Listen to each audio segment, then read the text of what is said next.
बच्चों, आज की इस वीडियो में आपका बहुत बहुत स्वागत है। मैं आपको सर्वनाम पढ़ाने चल रही हूँ। संज्ञा, लिंग और वचन मैंने पढ़ा दिया है। लिंग और वचन के बाद अब सर्वनाम की बारी है। तो वास्तव में संज्ञा का प्रयोग बार बार करते रहने से वाक्य लिखने बोलने में बहुत ज़्यादा सुनने में अच्छा नहीं लगता। तो ऐसी स्थिति में हमें क्या करना पड़ता है, संज्ञा के स्थान पर प्रयोग करने के लिए कुछ ऐसे शब्दों का प्रयोग भी साथ में करना पड़ता है जो संज्ञा के स्थान पर प्रयुक्त हों और उसकी जगह ले सकें। सर्वनाम शब्द का अर्थ होता है सबका नाम, यानी कि जो नाम हम संज्ञा के स्थान पर प्रयोग करेंगे उसे हम सर्वनाम कहते हैं। संज्ञा के स्थान पर प्रयोग किए जाने वाले शब्दों को सर्वनाम कहते हैं। ये इसकी परिभाषा है जो मैं बोर्ड पर लिख देती हूँ, आप इसको उतार लीजिए।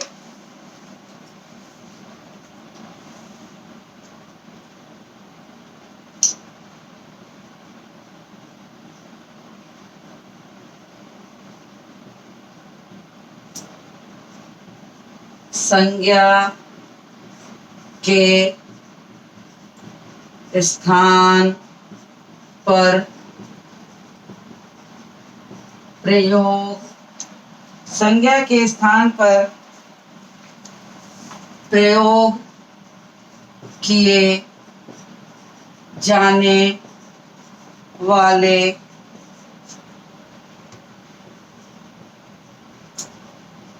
शब्दों को सर्वनाम कहते हैं।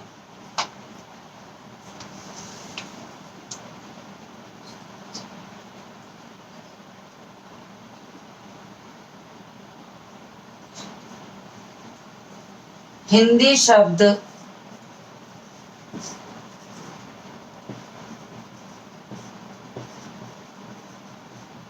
सर्वनाम का अर्थ है सबका नाम। जो नाम प्रत्येक वस्तु स्थान भाव अर्थात जो नाम प्रत्येक वस्तु स्थान या भाव के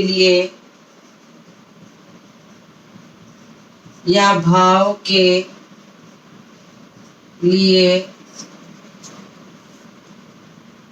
प्रयोग हो सके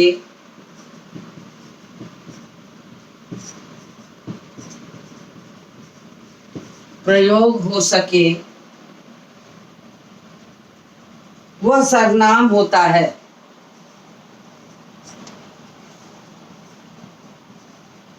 सर्वनाम कहलाता है या होता है।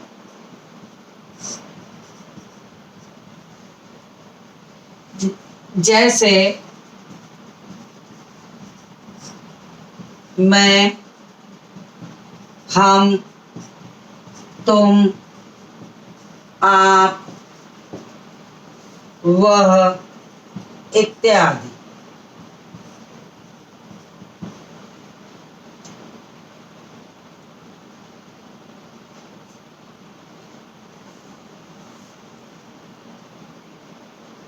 अब हम आ गए सर्वनाम के भेद। सर्वनाम के भेद। तो बच्चों, मैं आपको बता दूं कि वास्तव में सर्वनाम के भेद रटना बच्चों के लिए थोड़ा कठिन हो जाता है। उसके पीछे कारण ये है कि इसके भेदों की संख्या थोड़ी ज़्यादा है। यदि मैं आपको बताऊं तो संज्ञा के 3 भेद, विशेषण के 4 भेद, क्रिया विशेषण के 4 भेद, लेकिन सर्वनाम के 6 भेद होते हैं। चूंकि इनकी संख्या ज़्यादा होती है, इस नाते से इसको बच्चों को याद करना थोड़ा कठिन पड़ता है। ऐसी स्थिति में यदि बच्चे चाहें तो इसे एक पंक्ति की तरह रट लें तो आसानी से लिख सकते हैं। जैसे आपको सर्वनाम के भेद लिखना है और आपको ऐसा लगता है कि वो आपको नहीं याद हो रहा, तो आप उसको ऐसे याद करिए कि पुरुष निश्चय अनिश्चय प्रश्न निज संबंध, यानी जितने शब्द मैंने इसमें बोले हैं इन शब्दों के साथ आप क्या करिए, वाचक लगा दीजिए और सर्वनाम लगा दीजिए। आपके ये भेद जो है 6 आसानी से आपको याद हो जाएंगे। तो इस तरह से यदि आप याद करेंगे तो आपको वो आसानी से याद हो जाएगा। तो इसके भेदों के नाम मैं लिखती हूँ। इसके सर्वनाम के कुल 6 भेद हैं।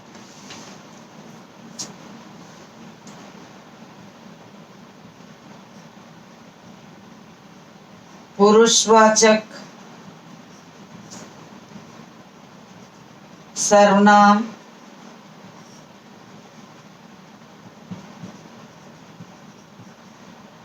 निश्चयवाचक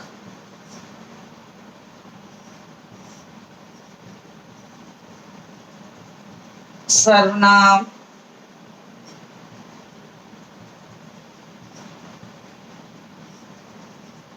अनिश्चयवाचक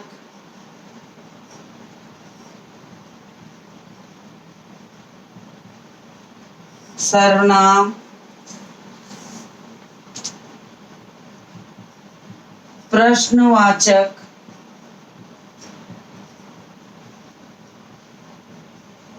सर्वनाम,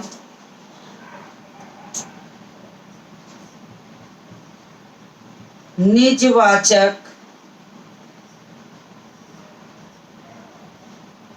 सर्वनाम,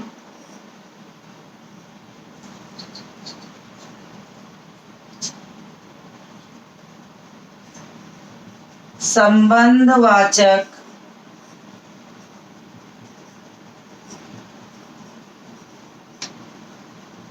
सर्वनाम। तो ये इसके 6 भेद हो गए। आप इसका स्क्रीनशॉट ले लीजिए। फिर मैं एक एक को आपको समझा करके लिखवाऊंगी।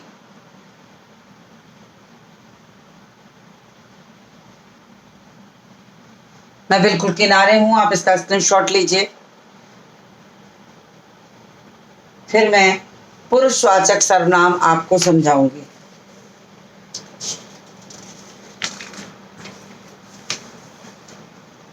संभवतः आपने इसका स्क्रीनशॉट ले लिया होगा। मैं इसको रब करती हूँ।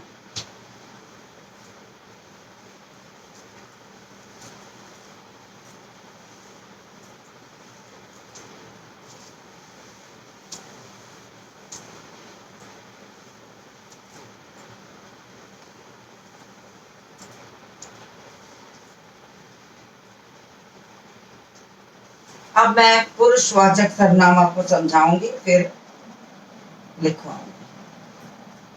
तो भेदों में पहला है पुरुषवाचक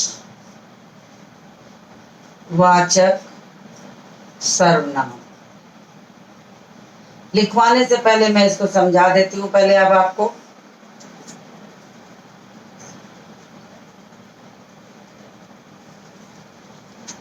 अब देखिए, पुरुषवाचक सर्वनाम किसे कहते हैं उसको जानने के पहले इसको मैं पहले परिभाषा लिख दूं, फिर आपको समझाती हूँ। वह सर्वनाम शब्द, वह सर्वनाम शब्द जो वक्ता श्रोता या किसी अन्य के लिए प्रयोग किया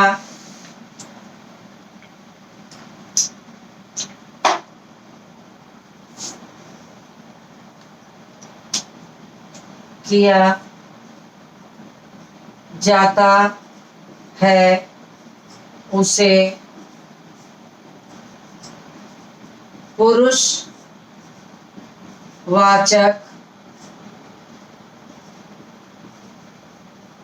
सर्वनाम कहते हैं। अब देखिए, अब पुरुषवाचक सर्वनाम क्या है? वह सर्वनाम शब्द जो किसी वक्ता, वक्ता कौन है? बोलने वाला। जैसे मैं यहाँ पर बोल रही हूं तो मैं वक्ता हो गई, लेकिन मैं जो बोल रही हूं उसे सुनने वाले कौन है? आप हैं। तो आप क्या हो गए? श्रोता हो गए। लेकिन जब मैं अपनी बात आपसे न कहकर, अपनी बात सीधे आपसे न करके आपसे किसी तीसरे की बात करने लगूं, तो वो हुआ कि वक्ता श्रोता से किसी अन्य की बात करे तो अन्य पुरुष हो जाता है। यानी वक्ता में हम हैं तो हम क्या हो जाएंगे? उत्तम पुरुष। और श्रोता आप हैं तो श्रोता कौन हो जाएगा? मध्यम पुरुष। जब वक्ता श्रोता से बात करके किसी तीसरे की बात करेगा तो वो अन्य पुरुष हो जाएगा। यानी कि इसको मैं इस चार्ट के माध्यम से समझाती हूं, आप ध्यान पूर्वक देखिए। वक्ता, यहां लिख देती हूं बोलने वाला, बोलने वाला, ठीक है। फिर दूसरा हुआ श्रोता, सुनने वाला। और तीसरा हुआ अन्य। अन्य का तो मतलब ही है कोई तीसरा, कोई अन्य। अब वक्ता बोलने वाला है तो बोलने वाला कौन होता है? या तो मैं बोलूं या हम, ठीक है। यानी बोलने वाला जो है हमेशा मैं और हम होगा। सुनने वाला क्या होगा? तुम और आप। अन्य कौन होगा? वह, वे, उन्हें इत्यादि। तो ये हो गया। अब वक्ता को हम क्या कहेंगे? वक्ता को हमेशा हम क्या मानेंगे कि ये क्या है? हमारा उत्तम पुरुष।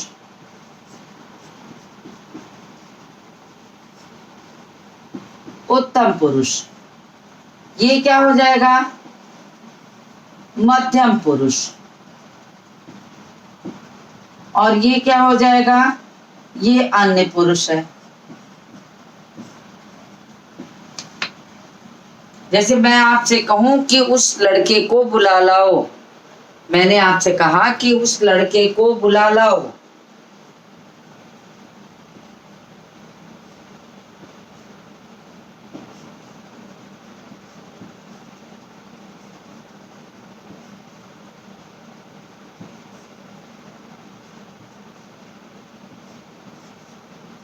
तो ये एक छोटा सा चार्ट बन गया है आपका, जिसके माध्यम से पूरा पुरुषवाचक सर्वनाम आपको आसानी से समझने में आसानी होगी। अगर हम आपसे पूछे कि वक्ता कौन होता है तो आप कहेंगे, या तो कह सकते हैं उत्तम पुरुष हमेशा वक्ता होगा, और उसका उदाहरण पूछेंगे तो आपका उत्तर होगा मैं और हम हमेशा उत्तम पुरुष है और यही वक्ता होता है। बोलने वाला हमेशा मैं या हम हूं। जब मेरी बोलने वाली बात को आप सुन रहे हैं तो आप या तुम जो है ये सुनने वाला होगा, और ये क्या हो जाएगा? मध्यम पुरुष हो जाएगा। इसे हम मध्यम पुरुष कहते हैं। जब बोलने वाला सुनने वाले से किसी तीसरे की बात करने लगेगा तो वो कौन हो जाएगा? वह, वे और अन्य। इसको हम कहते हैं अन्य पुरुष। यानी उत्तम पुरुष, मध्यम पुरुष और अन्य पुरुष, ये तीन इसके पुरुषवाचक सर्वनाम के भेद हो गए। तो मैं यहां लिखती हूं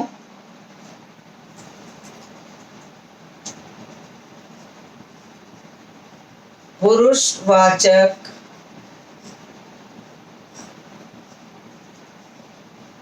सर्वनाम के कुल तीन भेद हैं। पहला उत्तम पुरुष, दूसरा मध्यम पुरुष और तीसरा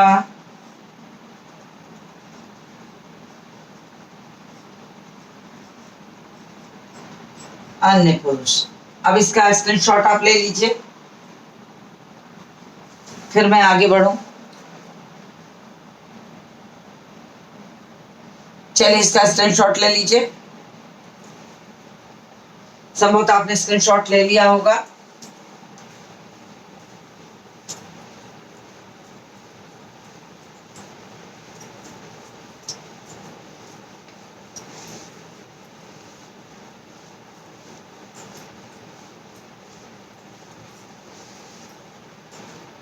अब हेडिंग डाल देती हूं उत्तम पुरुष, क्योंकि आपको परिभाषा की तरह भी तो लिखना होगा।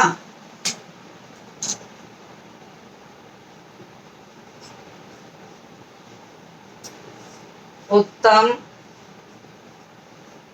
पुरुष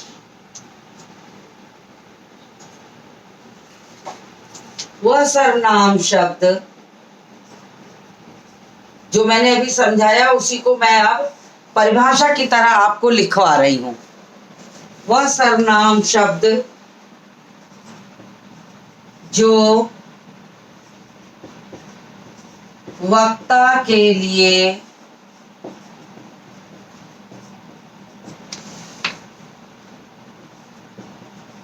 प्रयोग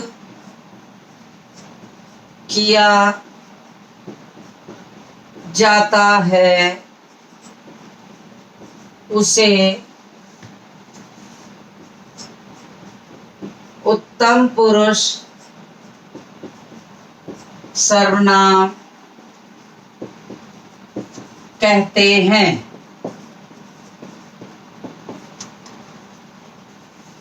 जैसे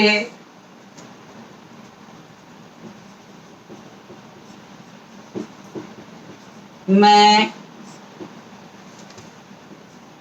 खाना खा लिया।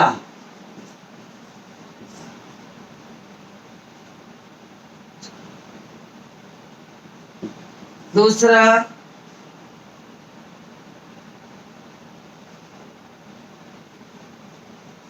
हम स्टेशन पहुंच गए।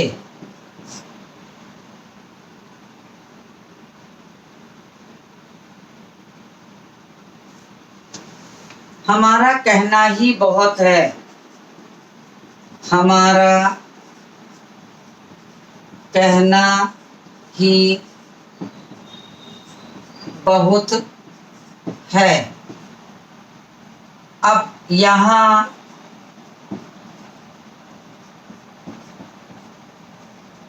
मैं, मेरा, हम, हमारा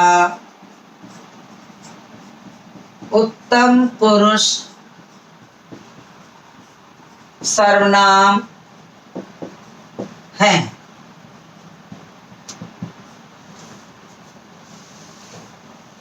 चलिए इसको उतार लीजिए। यानी अगर हम अंडरलाइन करना हो तो हम इसको ऐसे कर सकते हैं।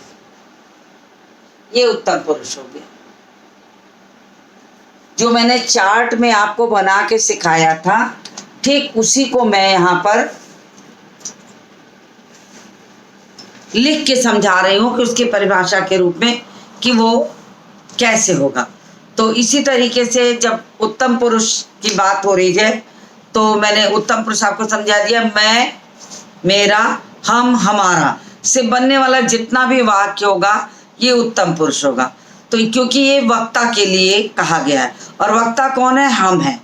जैसे मैं इस समय बोल रही हूँ तो मैं यहाँ पर वक्ता हूँ, तो मैं शब्द का प्रयोग हमेशा मैं और हम वक्ता होता है, और उसको आप उत्तम पुरुष के रूप में ही जानिए। कभी भी आपसे कोई पूछे कि उत्तम पुरुष का उदाहरण क्या है, तो कहिए मैं और हम, मैं, मेरा, हम, हमारा। और उदाहरण वाक्य में देना हो तो आप इसी तरीके से कोई भी वाक्य बनाकर उसे आप समझा सकते हैं। तो बोलने वाले जितने भी वक्ता होंगे वो उत्तम पुरुष होंगे, और उसका उदाहरण मैं और हम होगा, जो मैंने लिख दिया है। तो मुझे उम्मीद है कि इतनी समझाई चीज़ें आपको समझ में आ गई होंगी। अब मध्यम पुरुष और अन्य पुरुष मैं अपने अगले वीडियो में आपको समझाऊंगी, तो आप मेरे साथ बने रहिए ताकि आपको आगे क्रमानुसार चीज़ें समझ में आती रहें। इसी के साथ इस वीडियो को मैं समाप्त करती हूँ और मिलती हूँ आपसे अगले वीडियो में।